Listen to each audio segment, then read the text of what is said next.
ce journal, nous allons revenir sur l'inspection de plusieurs projets par le président Félix Tshisekedi le week-end à Mbuji-Mayi.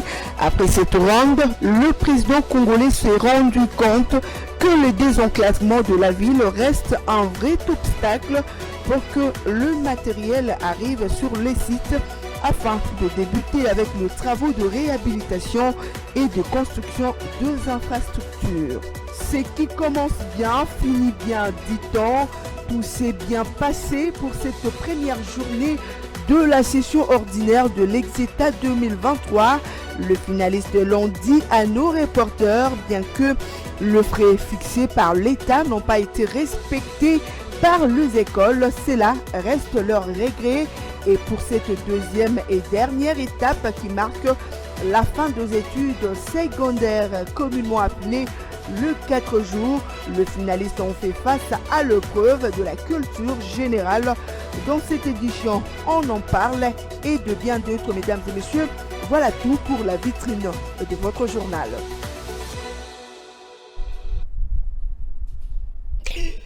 De partout où vous nous rejoignez, bienvenue à toutes et à tous.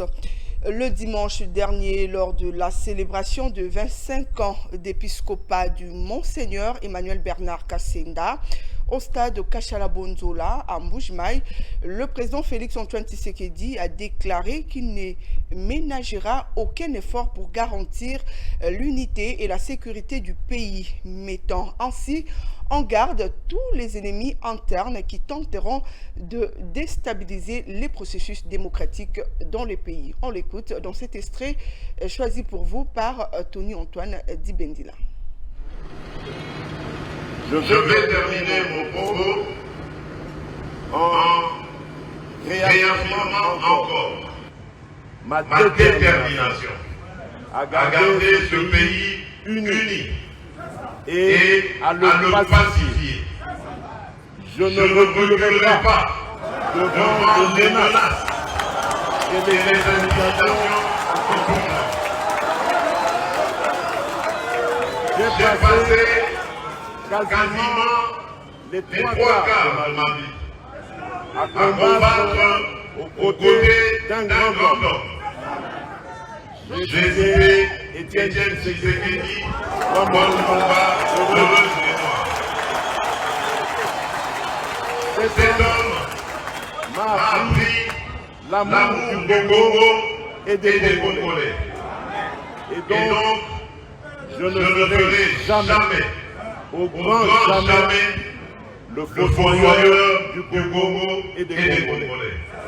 En revanche, je m'attaquerai sans hésitation, sans remords, à tout Congolais qui mettrait en danger la sécurité et la stabilité de notre pays.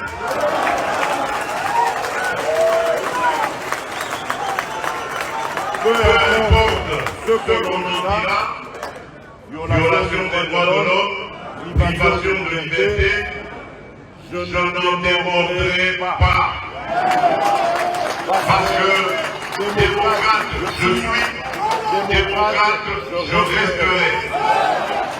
Je n'ai aucune leçon à recevoir de qui que ce soit dans ce domaine.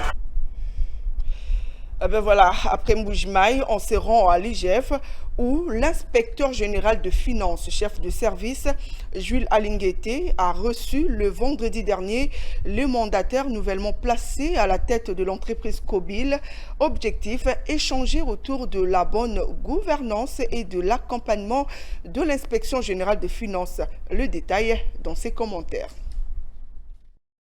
Conduit par l'RCPA Thierry Mochenepo, ces nouveaux mandataires des Kobil sont venus échanger avec les numéros 1 de l'IGF. Au cours de leur entrevue, ces derniers, pour avoir déjà contrôlé l'entreprise à la période de 2019-2022, a donné à ces mandataires les principaux paramètres de gestion de cette entreprise publique et leur a rassuré de son accompagnement. Occasion pour les nouveaux PCA, à l'issue de la rencontre, de manifester son satisfecit. En tant que gestionnaire, nous avons eu donc le souci premier de pouvoir approcher l'IGF, qui a déjà eu à faire des encadrements autour de Kobil, et des encadrements qui ont donné des fruits, pour essayer de nous rassurer de son accompagnement. mais aussi d'avoir ses orientations en ce qui concerne cette question d'implémentation de la bonne gouvernance. C'est la raison de notre visite, et elle ne sera pas la dernière, car nous avons eu ici une oreille qui nous a promis non seulement de l'accompagnement, mais aussi de l'aide, pour que demain, notre gestion puisse être réellement orthodoxe. Cette collaboration avec l'Inspection générale des finances, qu'a sollicité le nouveau comité de gestion de cette entreprise publique, devra inspirer plus d'un qui demeure encore dans le scepticisme. Restons toujours à l'IGF où la journée internationale de lanceurs d'alerte a été célébrée toujours le vendredi 23 juin dans cet établissement. Initiative de la Ligue congolaise contre la corruption en collaboration avec l'inspection générale de finances. Présent à cette cérémonie, l'inspecteur général chef de service Jules Alinguete et le PCA de l'Observatoire de la dépense publique Florimond Mouteba. Les principaux intervenants à cette célébration ont mis l'accent sur les dangers qui représentent la corruption au sein de l'État. Prenant la parole, les responsables de l'ODEP, Florimond Mouteba, a positivement évalué l'attitude du régime actuel vis-à-vis des lanceurs d'alerte. Des menaces, par exemple, des services de renseignement comme tel, je n'en ai jamais eu depuis 4 ans. Mais par prudence, c'est-à-dire que le régime a l'air d'être un peu plus ouvert, un peu moins brutal par rapport aux lanceurs d'alerte que ce que nous avons connu sous le régime de Joseph Kabila. À son tour, le gendarme de finances publiques, Jules Alinguete Kei, a appelé à l'implication de tous dans ces combats contre la corruption. Nous devons vraiment prendre nos responsabilités en main et réaliser que nous devons nous impliquer tous dans ce travail, dans ces combats de lutte contre les antivaleurs dans la gestion publique. Et d'insister sur les sursauts patriotiques tout en appelant les citoyens congolais à dénoncer le fait des corruptions. Nous avons l'obligation morale, patriotique, de dénoncer. De dénoncer. Si vous aimez les Congo, vous êtes là où vous êtes en train de voir des gens qui sont en train de poser des actes de nature à faire plomber le pays, les actes de corruption, les actes de détournement, les actes de fraude. Vous avez le devoir moral, par amour du Congo, de dénoncer parce que vous ne pouvez pas accepter que le Congo, qui est votre héritage, puisse être détruit. Signalons que ces colloques a vu la participation de plusieurs organisations engagées à lutter contre la corruption. On va parler de cette matinée de réflexion scientifique axée sur la gouvernance fédérale suisse et la gouvernance décentralisée en République démocratique du Congo avait été organisée la semaine dernière à l'université de Kinshasa. Outre la présence à ces assises de l'ambassadeur suisse, les experts de plusieurs services impliqués dans la gestion et le programme de contrôle de gestion des entités territoriales décentralisées dont l'IGF avait pris part à cette rencontre. C'est dans l'une des salles de la faculté des sciences sociales de l'UNIKI que s'est tenue cette séance de réflexion. Les mots d'ouverture ayant été prononcés par les représentants du recteur, le secrétaire général administratif Bruno Lapika, la place était de ces faits accordés aux échanges. L'occasion pour les représentants personnels de l'inspecteur général, chef de service Jules Alinguete, de s'atteler au rôle et mission de l'inspection générale de finances dans la gestion et l'encadrement des fonds alloués aux provinces. Dans les détails de son exposé, Gabriel Kabanangi, chef de brigade chargé des établissements publics, a brossé, entre autres, l'architecture de contrôle des finances publiques en République démocratique du Congo avant d'atterrir sur l'expérience et le pratique de l'IGF dans les contrôles et l'encadrement des finances des provinces et ETD. C'est ce à quoi revient le chef de brigade au sortir de ces échanges. Un thème nous a été affecté. On nous a demandé d'intervenir sur le rôle et les missions de l'inspection générale des finances dans la gestion et l'encadrement des fonds publics alloués aux provinces. Quant à lui, l'ambassadeur helvétique s'est satisfait de l'initiative. Moi, j'ai appris beaucoup aujourd'hui, notamment des autorités présentes, sur l'état de la décentralisation en RDC. Et en même temps, on a eu aussi, avec une intervention de l'Institut du fédéralisme en Suisse, une petite présentation du fonctionnement du fédéralisme en Suisse. Présents à ces colloques intellectuels, les chercheurs indépendants et étudiants ont soumis leurs contributions pour la bonne marche de la décentralisation en République démocratique du Congo. On va parler autre chose à présent. Les entreprises GREC 7 et GREC 8 ont été visitées par le directeur général de l'autorité de régulation de la sous-traitance dans le secteur privé, Miguel Cachal Katembe, qui insiste sur le respect de la loi sur la sous-traitance. Le responsable de ces sociétés qui ont accueilli favorablement la mission de contrôle ont affirmé également leur disponibilité à collaborer avec la RESP. Reportage. En cette période de contrôle dont les sociétés principales et porteuses d'affaires, le directeur général de l'autorité de régulation de la sous-traitance dans le secteur privé poursuit activement ses activités sur le terrain. Il a placé cette fois-ci le cap dans les entreprises de grands travaux, GREC 7 et GREC 8. Ici comme ailleurs, les responsables se montrent plutôt favorables pour travailler dans la collaboration avec les OPJ de la RESP afin de mettre à leur disposition les informations nécessaires. Alors, on a bien échangé avec monsieur le directeur général. Alors, on a discuté beaucoup par rapport à les travaux dans le grand cadre de Sino-Congolais.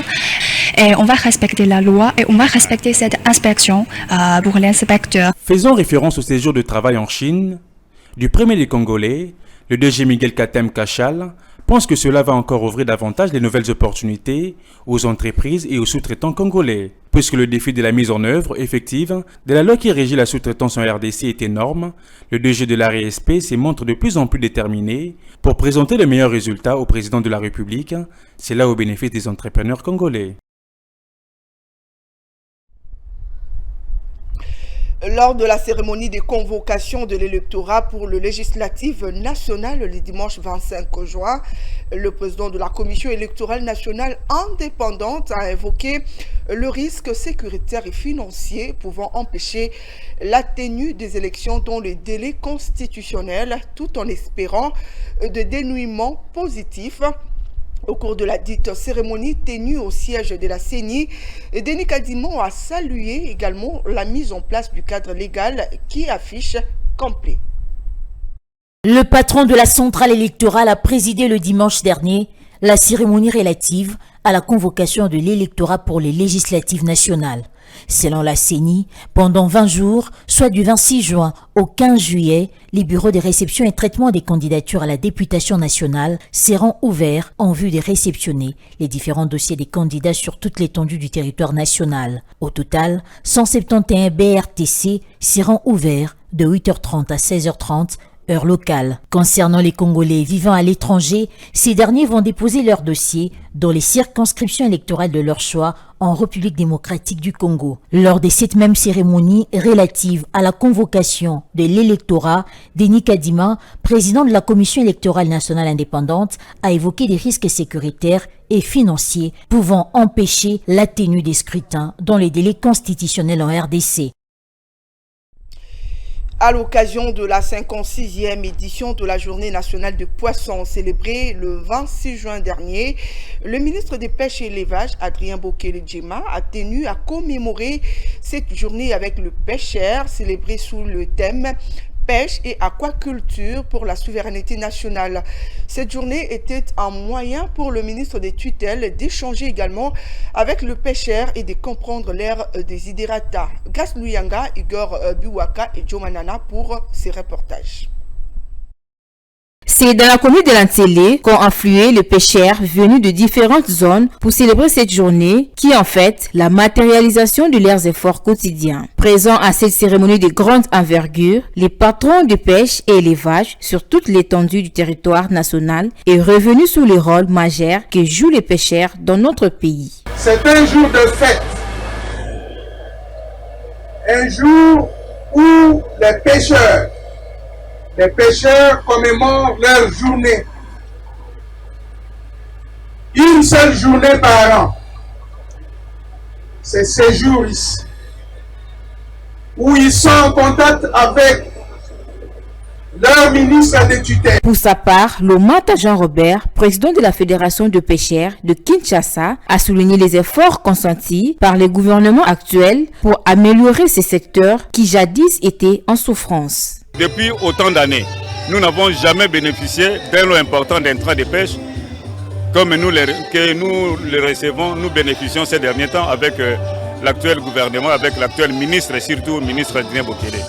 Agrémentée par une douce musique et des expositions de plusieurs articles, cette journée s'est également démarquée par la remise des intrants de pêche aux pêcheurs.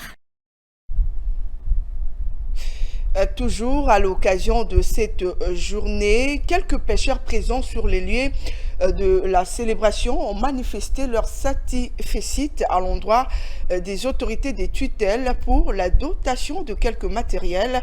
En parallèle, ils leur ont demandé plus d'engagement en vue d'améliorer le secteur de pêche qui fait face à de diverses difficultés, dont principalement la pénurie des instruments modernes de pêche.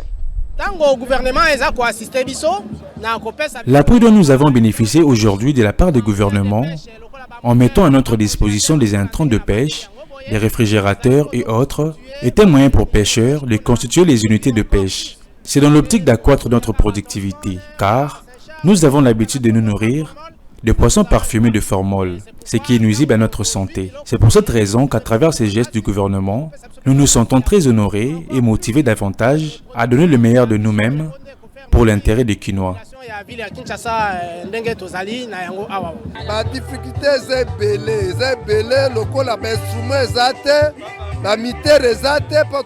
Nous sommes butés contre plusieurs difficultés, notamment celles liées au manque de matériel moderne de pêche, ce qui nous expose à plusieurs risques sans pourtant avoir au moins un moyen de défense. Notre fleuve regorge diverses catégories de poissons. Avec toutes ces potentialités, nous avons la capacité d'exporter en grande partie nos poissons à beaucoup de pays. Et comme le gouvernement a manifesté sa volonté d'industrialiser les secteurs, nous sommes ravis, car ces projets nous seraient également bénéfiques. C'est par faute de moyens matériels que nous connaissons toutes ces difficultés liées à notre secteur.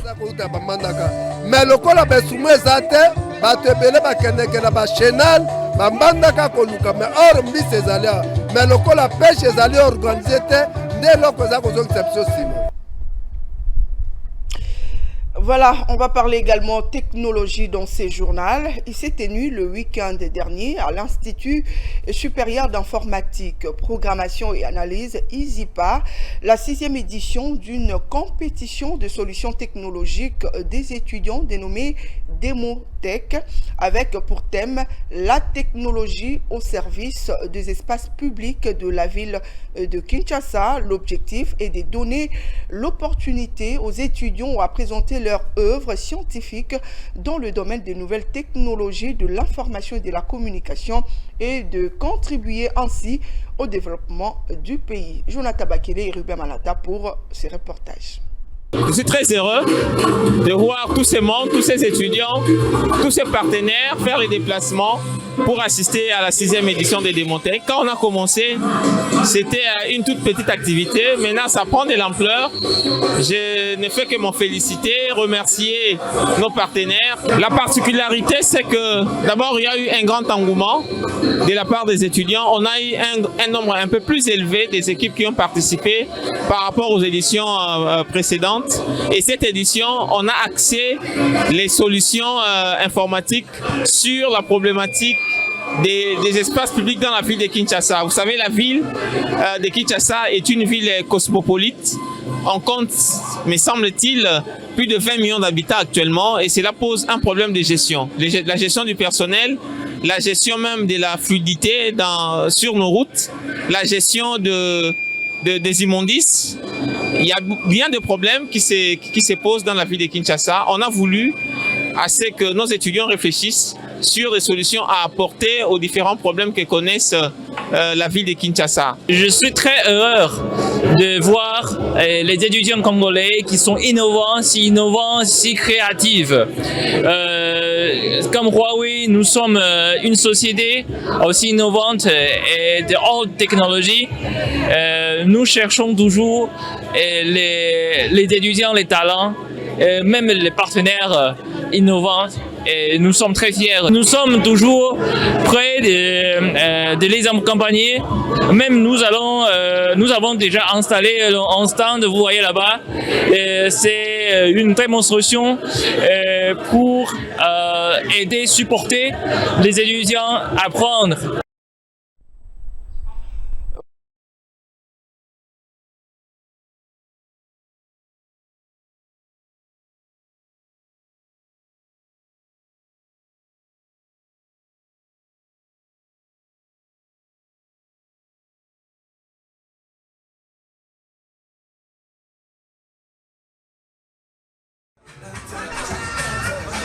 Cette compétition qui a réuni les étudiants des différentes universités de la capitale évoluant dans le NTIC veut aider les étudiants congolais à présenter leurs œuvres scientifiques dans leur domaine. Pour cette 6e édition, 10 groupes d'étudiants ont été retenus pour démontrer et expliquer leurs projets scientifiques devant les autorités estudiantines et représentants de certaines entreprises du secteur de la technologie. Après démonstration et verdict des membres du jury, c'est le projet dénommé Cellule piézoélectrique des étudiants de l'ISIPA qui a remporté cette 6e édition 2023. Nous sommes en joie. Nous ne savons pas quoi dire, nous. Ah bon, de toutes les façons, on s'attendait. Ouais. Parce qu'on savait ce que nous avions réalisé. Je suis tellement émue. Tout ce que nous avons fait, en tout cas, on s'y attendait déjà. Cet argent va nous accompagner dans nos projets parce qu'on a encore d'autres trucs à faire. Plusieurs trucs à faire. En fait. Le message que nous voulons lancer, c'est que d'abord aux étudiants, c'est d'avoir un moment dans leur expertise, dans leur façon de faire, dans leur façon de travailler, d'avoir l'esprit que nous avons d'innover parce que tous ensemble, on peut arriver à changer notre nation. Le deuxième message, c'est au niveau des entreprises que nous avons maintenant un projet qui est réalisable parce qu'on l'a testé, vous avez vu. Donc, nous demandons les fournisseurs des projets. Donc, nous sommes là pour vous. C'est encore un prototype. Quand on sera en tout cas prêt pour mettre ça en place et nous saurons comment départager ça dans des différents boulevards ou par-ci par-là et on va le mettre en cours et ça sera déjà sur les marchés en fait. Faut-il souligner que Demotech est aussi un mécanisme d'incubateur des projets pouvant accompagner les idées innovantes, les étudiants aux startups. Évoqué dans le sommaire de votre journal, les élèves finalistes de l'école secondaire ont débuté le lundi 26 juin l'épreuve de la session ordinaire des examens d'État. Quelques-uns approchés à l'occasion ont exprimé leurs sentiments positifs, bien que le frais fixé par l'État n'a pas été respecté dans certaines écoles. Reportage. Lancée officiellement par le ministre de l'Enseignement primaire, secondaire et professionnel, la session ordinaire des examens d'État ont débuté sur les territoires congolais. Certains élèves finalistes rencontrés ont donné leurs avis quant au déroulement de ces épreuves. Il ressort que chaque école a fixé les frais de participation selon son bon vouloir, sans tenir compte des frais officiels fixés par l'État. Ça s'est très bien passé. Bon, comme frais, on a payé 129 000 francs. Les 120 000 francs, c'était pour l'épreuve de la dissertation, donc hors session. Et puis le 4 jours que nous faisons maintenant. Et les 9 000 francs, c'était les frais de l'État. On nous avait demandé 85 000 pour les quoi? Pour les frais de passer l'examen d'État. Et puis on nous a demandé encore 9 000 francs. À l'école, on nous avait demandé les frais de participation pour l'examen d'État et la dissertation. La totalité des frais, 96 000 francs. Je suis sûr de mon intelligence et je ne peux pas aller corrompre pour réussir. Cette 57e édition des examens d'État en RDC part du lundi 26 au jeudi 29 juin 2023. On va prendre à présent la revue de presse lue et sélectionnée pour vous par Patrick Lumbala.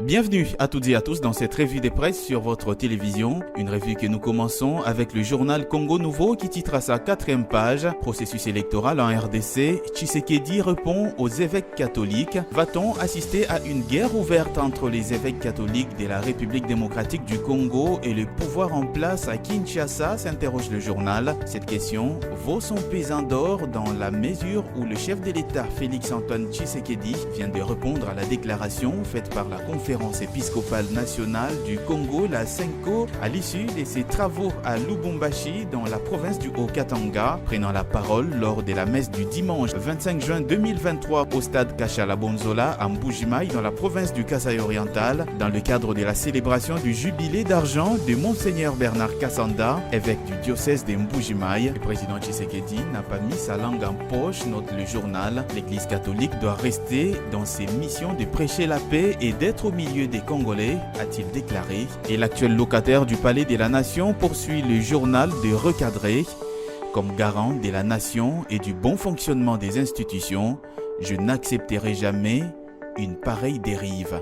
Le journal poursuit et note que pour plus d'un observateur de la scène politique congolaise, Félix-Antoine Tshisekedi profitait de la tribune lui accordée en Mbujimayi pour répondre aux évêques catholiques qui, à l'issue de leurs travaux à Lubumbashi, la tenue des élections crédibles, peuple congolais, réveille-toi de ton sommeil, conclut le journal.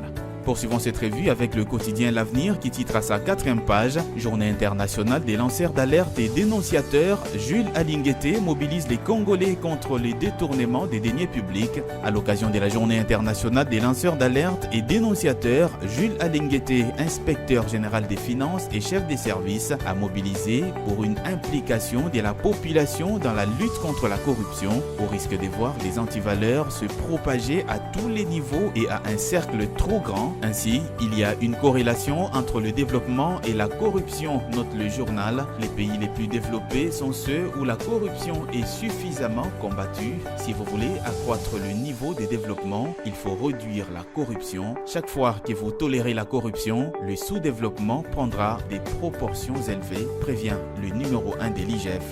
Le journal précise qu'à l'initiative de la Ligue congolaise de lutte contre la corruption, l'ICOCO, dirigée par Ernest Mpararo, il a été organisé le 23 juin dernier, ensemble avec l'Inspection générale des finances, une journée d'échange avec la presse à l'occasion de la Journée internationale des lanceurs d'alerte et dénonciateurs.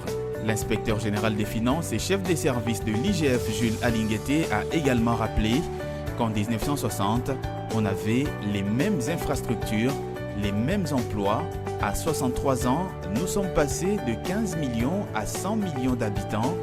À ce jour, on a des sérieux problèmes créés par le chômage et une mauvaise gouvernance. Pour terminer, le journal rappelle que l'Inspection générale des finances a une compétence générale en matière de contrôle des finances et des biens publics.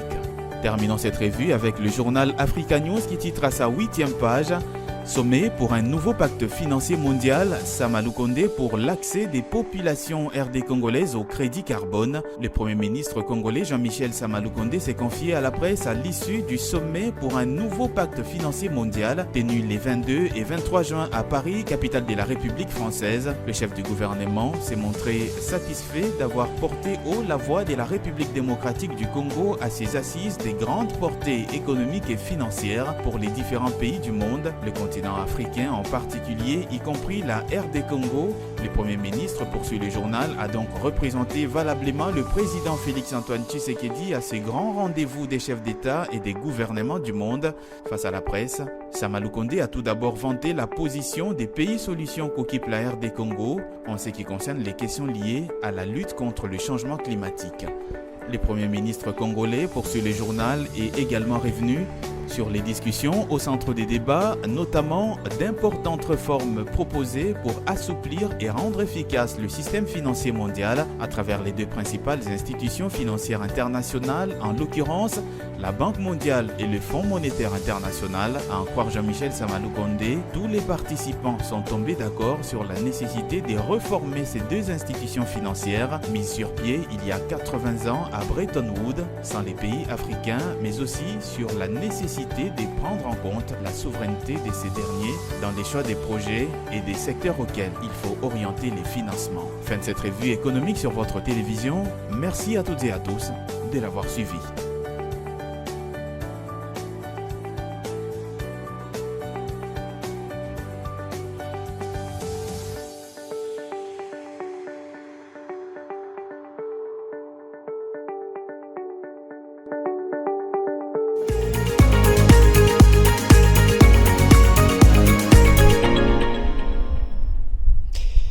Nous avez pris en cours. Voici à présent ce qu'a été la vitrine de votre journal.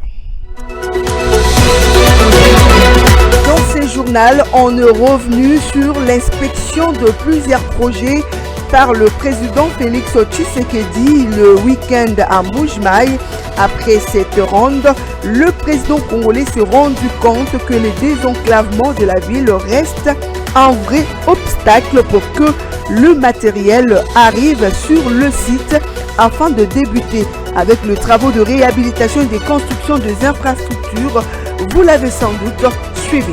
Comme on dit, ce qui commence bien termine bien. Tout s'est bien passé également pour cette première journée de la session ordinaire de l'Exéta 2023. Le finaliste l'ont dit à nos reporters, bien que les frais fixés par l'État n'ont pas été respectés par les écoles, cela reste leur regret. Et pour cette deuxième et dernière étape qui marque la fin des études secondaires communément appelées le 4 jours, les finalistes ont fait face à l'épreuve de la culture générale. Dans cette édition, vous l'avez donc suivi.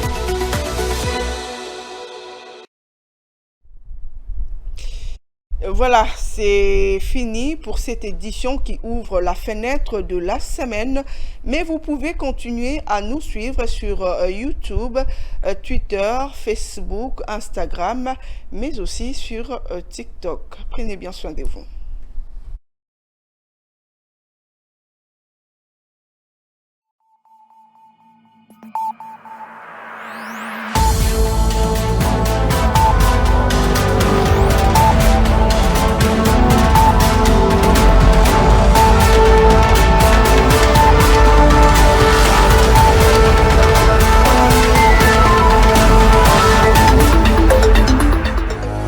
Dans une sphère médiatique, essentiellement tournée vers des contenus généralistes, où l'originalité n'a plus sa place au chapitre, où le secteur de l'économie et finance, pourtant poumon d'un État, sombre dans les oubliettes, voici enfin Ecofin Télévision. Économie et finance télévision, votre chaîne thématique essentiellement économique, vous offre un contenu original. Nous traitons des questions monétaires, commerciales, énergétiques, minières, pétrolières et environnementales. Notre créneau, vous proposer des informations, des analyses, des perspectives et prévisions économiques. Ecofin Télévision vous permet également de comprendre la coopération entre les États et les institutions, sans oublier l'épineuse question de la dette. Ecofin Télévision, tout savoir sur les investissements, les échanges commerciaux, la balance commerciale et la balance des paiements, le taux d'échange, l'état des lieux de la lutte contre les détournements des finances publiques, la coopération bilatérale ou multilatérale. Ecofin Télévision vous explique comment l'économie nationale est directement liée à l'économie mondiale. Notre particularité fait notre originalité. C'est pourquoi nous disons Ecofin Télévision, mieux que savoir sur l'économie et finances, comprendre.